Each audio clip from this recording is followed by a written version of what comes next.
L'histoire commence dans l'orbite terrestre, où un vaisseau colossal nommé Gulag flotte sans but. Il abrite plusieurs humains issus de différentes races, genres et orientations sexuelles, mais unis par une chose, tous ont au moins une déformation physique évidente. Ce groupe hétéroclite vit dans le vaisseau spatial depuis plusieurs décennies. Ils ont même construit une immense forêt à l'intérieur du vaisseau pour répondre à leurs besoins en oxygène. Cependant, les choses ne sont pas aussi idylliques qu'elles en ont l'air. La solitude et le sentiment d'être piégé à l'intérieur du vaisseau poussent régulièrement de nombreux habitants à la folie. Une nuit, plusieurs résidents sont assis dans la salle de vie, se livrant à diverses activités comme jouer du piano ou lire. Mais une femme se précipite tête première sur les fenêtres du vaisseau spatial. Elle frappe le verre assez violemment, tombe au sol, presque en se brisant la tête. Elle se relève, répète le processus 2 fois de plus, jusqu'à ce qu'elle tombe morte. Bien que cela se produise sous les yeux de tout le monde, personne ne semble vraiment perturbé par l'incident. Il est évident que ce genre de choses se produit fréquemment à bord du Gulag. Après cette tragédie, le leader de la communauté, un homme nommé Bedzik, prend la parole. Il est connu pour sa main gauche grotesquement agrandie, une caractéristique physique qui le distingue des autres. Il prend les rênes de la situation et demande bruyamment si quelqu'un se porte volontaire pour nettoyer et se débarrasser du corps. Évidemment, personne ne répond, il est donc obligé d'assigner cette tâche aux Sœurs Dollars, un trio composé d'un homme transgenre, d'une fille et d'un homme biologique. Les trois soulèvent docilement le corps sans vie et le jettent dans le vaste cosmos. Plus tard, Bedzik engage une conversation avec l'un de ses plus vieux amis à bord du vaisseau, Samswap. Cet homme se distingue des autres par une déformation assez particulière, une seconde tête miniature pousse de son épaule droite. Cette petite tête secondaire insiste pour être également appelée Samswap. Néanmoins, les deux amis s'assoient et discutent des récentes morts à bord du Gulag et de la population en déclin de leur communauté. La mort de la femme marque le 6e incident du mois en cours. Cela a réduit leur nombre à seulement 93, bien moins que lors de leur arrivée dans le vaisseau. Au cours de leur conversation, il est révélé que leur vaisseau spatial n'est pas le bienvenu sur Terre ni sur aucune autre planète habitée par des humains. Aucune civilisation humaine ne souhaite accueillir ses habitants en raison de leur déformation physique et de leurs différences. Au fur et à mesure de la conversation, Samswap reconnaît Bedzik comme le leader de facto de leur vaisseau. Il félicite Bedzik pour son leadership, soulignant qu'il est le seul à vraiment prendre les devants et à agir lorsque la situation l'exige. Il veut également savoir quels sont les plans de Bedzik pour l'avenir du Gulag. Cependant, ce dernier n'a aucun intérêt à être le leader de quoi que ce soit, soulignant qu'il est lui aussi simplement un passager dans ce gros morceau de métal flottant. Par la suite, Samswap change de sujet et évoque la maladie qui a causé leur déformation physique.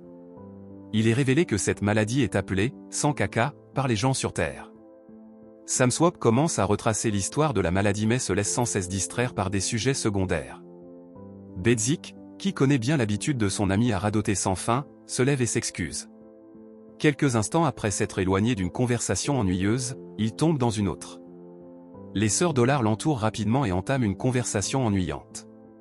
Elles se remémorent les plaisirs de la nourriture terrestre, en particulier les aliments croquants comme les chips. Bedzik s'excuse à nouveau et s'éloigne tandis que les membres des Sœurs Dollars commencent à s'embrasser. Cependant, en se promenant dans le vaisseau, plusieurs autres résidents l'accueillent chaleureusement. Il est évident que tous le respectent et le voient comme le leader du vaisseau. Peu après, Bedzik reçoit un appel du responsable des communications du vaisseau, Harmony. Elle lui dit qu'un vaisseau non programmé en provenance de la Terre se dirige vers eux. Ce vaisseau devrait accoster au Gulag dans environ 8 heures. Harmony demande des instructions, ne sachant pas quoi faire. Cependant, Bedzik balaie l'affaire et rappelle une fois de plus qu'il est lui aussi simplement un passager dans ce vaisseau. La scène change et nous voyons Bedzik passer du temps intime avec sa femme, Annie. Il veut allumer les lumières pour voir son visage pendant l'acte amoureux. Mais Annie est fermement opposée à cette idée. Lorsque Bedzik allume malgré tout les lumières, elle s'habille immédiatement. Cela est dû à sa déformation et à son insécurité concernant son corps. Elle ne veut pas révéler son vrai soi à Bedzik, pensant qu'il la trouvera repoussante. Il répond qu'il l'aimera quoi qu'il en soit, mais Annie ne cède pas. Ensuite, le couple s'assoit sur le lit et commence à discuter. Il lui révèle que la véritable raison pour laquelle les victimes du caca-sang ont été envoyées dans l'espace n'était pas la surpopulation sur Terre, mais le dégoût de l'humanité pour leur laideur. Après encore un peu de discussion, Bedzik la convainc finalement qu'il veut faire l'amour avec elle avec les lumières allumées. Cette fois, Annie accepte et, bien qu'inconfortable, elle enlève sa robe. À la surprise de Bedzik, sa peau est partiellement transparente et expose plusieurs de ses organes internes. Cependant, avant qu'ils ne puissent faire d'autres commentaires, ils sont interrompus par un appel de Harmony. La responsable des communications informe Bedzik que le vaisseau en provenance de la Terre est arrivé et se prépare à accoster au Gulag. Initialement, Bedzik n'a pas l'intention de sortir et de prendre les commandes de la situation. Cependant, Samswap, qui se trouve également dans la salle des systèmes avec Harmony, l'incite à intervenir. Le vieil homme se dirige alors sans enthousiasme vers la salle des systèmes. En arrivant, Bedzik apprend que le vaisseau de la Terre a accosté. Il ordonne à Harmony d'essayer d'établir une chambre entre les deux vaisseaux afin que ceux qui viennent de la Terre puissent entrer en toute sécurité dans le Gulag. Peu après, un seul passager entre dans le vaisseau et se présente sous le nom de Barney Curran. Il salue les habitants du vaisseau et affirme qu'il est un ambassadeur envoyé par le gouvernement mondial de la Terre. Il ajoute qu'il a été envoyé pour proposer une offre exceptionnelle aux habitants du Gulag. Bientôt, toute la population du Gulag se lance dans une dispute contre Curran. Bedzik lui dit que les habitants de ce vaisseau en ont assez des humains de la Terre, qui les ont laissés mourir au milieu de nulle part. Curran, cependant, insiste pour avoir une conversation et leur demande de lui donner une chance avant de prendre une décision. Ainsi, Bedzik, Samswap et la responsable des communications, Harmony, emmènent le nouvel arrivant dans la salle verte pour une discussion privée. Le trio pense que l'objectif de Curran est de les expulser de l'orbite terrestre. Il se moque même de lui pour avoir fait tout ce chemin juste pour une tâche aussi minime. Cependant, Curran les surprend en révélant qu'il est lui aussi une victime du EK-100. Il va même jusqu'à dézipper son manteau et exposer sa déformation. Curran explique que la maladie s'est propagée de manière exponentielle à travers le monde, infectant un nombre incalculable de personnes. La maladie avait initialement été considérée comme éradiquée grâce à un remède mondial. Mais le virus responsable de la maladie a simplement muté et est revenu encore plus fort. Cette résurgence a entraîné des évacuations massives des villes, les gens cherchant refuge dans des abris isolés. Finalement, un autre remède a été découvert sous la forme d'un sérum. Ce sérum a été synthétisé à partir des enzymes trouvées dans le sang des personnes ayant contracté le EK-100 lors de la première vague. Après leur avoir donné cette brève information sur la situation actuelle de la Terre, Curran en vient enfin au point. Il souhaite que Bedzik et les autres habitants du vaisseau fassent un don de sang afin que ce remède puisse être produit en masse. En échange, il promet que le gouvernement mondial donnera aux habitants du Gulag des terres en Amérique du Sud, où ils pourront vivre en paix. En entendant cela, Bedzik est choqué. Mais il a de sérieux doutes sur les intentions du gouvernement mondial et refuse d'aider Curran. Alors qu'une dispute intense se déroule dans la salle verte, un résident nommé Smiley écoute leur conversation. Smiley, qui est à bord du vaisseau depuis plusieurs années, est au bord de la rupture mentale. Le manque d'air naturel et de nourriture terrestre depuis si longtemps l'a lentement poussé à la folie. Maintenant, il entend Bedzik refuser l'opportunité qui pourrait les ramener sur Terre. Cela le pousse au bord du gouffre et il perd complètement son calme. Il commence à crier avec colère qu'il veut rentrer chez lui. Il attrape ensuite une énorme barre près de lui et tente d'attaquer Bedzik. Harmony intervient pour l'arrêter, mais Smiley la poignarde.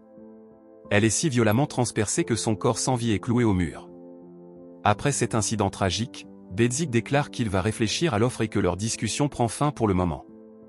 Il retourne ensuite dans l'espace de vie où le reste de l'équipage attend impatiemment de savoir ce qui s'est passé. Ensuite, Curran s'adresse à tous les habitants au lieu de discuter avec Bedzik. Il annonce à haute voix que la maladie est hors de contrôle et que le gouvernement de la Terre a besoin de leur sang pour créer un remède. En retour, le vaisseau sera autorisé à atterrir et les habitants pourront rester définitivement sur Terre. Malgré cette assurance, Bedzik reste sceptique, croyant que Curran ment.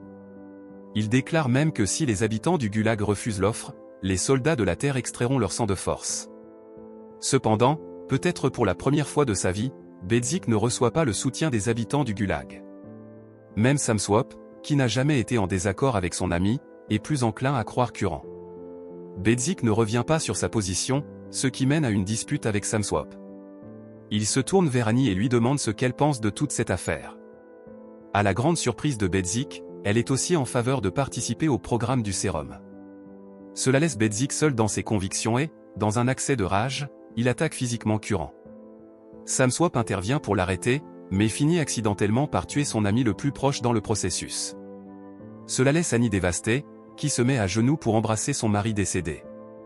La scène change et nous voyons les conséquences de cet incident tragique. Samswap, qui a pris la tête du groupe, donne à Curran l'approbation pour amener ses équipes médicales à bord de leur vaisseau spatial. 3 semaines plus tard, plusieurs médecins de la Terre arrivent au Gulag. Ils collectent méthodiquement le sang de chaque habitant et le stockent dans des tubes spécialisés. Pendant ce processus, une médecin s'approche de Samswap pour prélever son échantillon de sang. Elle exprime sa gratitude envers lui, reconnaissant que leur mission n'aurait pas été possible sans sa coopération. Elle va même plus loin en le félicitant pour son courage d'avoir aidé l'humanité dans sa lutte contre la maladie.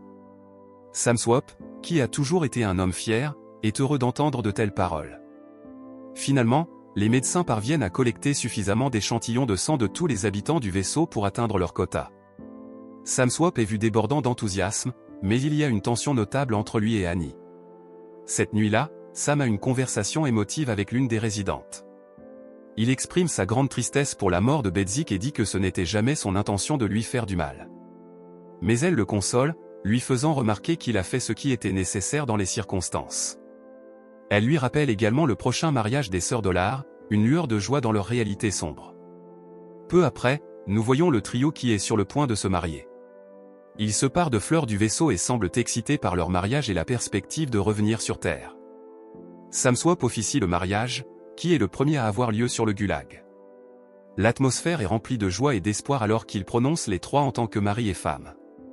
Pendant la cérémonie, Annie, qui a pris la place de chef des communications, informe l'équipage que le vaisseau de secours de la Terre est arrivé. Samswap leur annonce ensuite qu'il est temps de rentrer à la maison. Cependant, l'ambiance se ternit rapidement lorsque Curran entre dans le Gulag, accompagné d'un flot de nouveaux malades du K-100. Ils envahissent l'endroit et regardent autour d'eux leur nouveau foyer avec curiosité et peur. Cela choque Samswap et les anciens membres d'équipage qui réalisent qu'ils ont été trahis. Après cette révélation choquante, Samswap commet l'impensable en enfonçant sa tête dans la fenêtre du vaisseau. Quant à Annie, elle est vue assise sur le canapé où son mari Bedzik avait l'habitude de s'asseoir. L'histoire se termine alors qu'Annie crie aux autres membres d'enlever le cadavre de Samswap et de le jeter hors du vaisseau. Ces paroles indiquent qu'elle est désormais responsable du vaisseau.